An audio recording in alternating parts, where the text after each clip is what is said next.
السلام عليكم. بغيت نشارك معكم هنايا اسهل طريقه للتنقيه ديال السفرجل، لان السفرجل كيجي صعيب في التنقيه ديالو.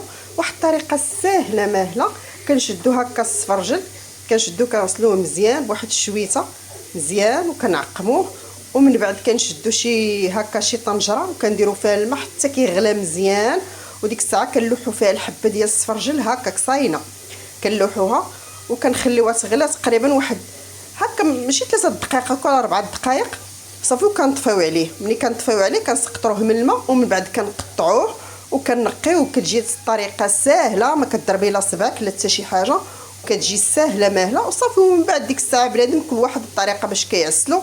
كاين اللي كيعسلو في المريقه ديال اللحام هكا، ولا المريقه ديال الدجاج يطيبوا فيها هكا، كيعاود يشحروا فيها شويه، ومن بعد عاد كيدير عليه شويه ديال الزبده وشويه ديال السكر هكا ولا العسل.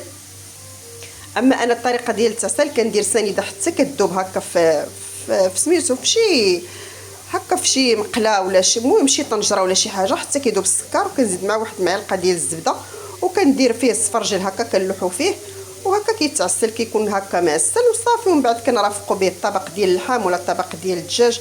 ديك الساعه كيبقى لكم الاختيار وعلى كل واحد والاستطاعه ديالو. هانتوما ومن بعد كنزوقوا هكا بالزنجلان.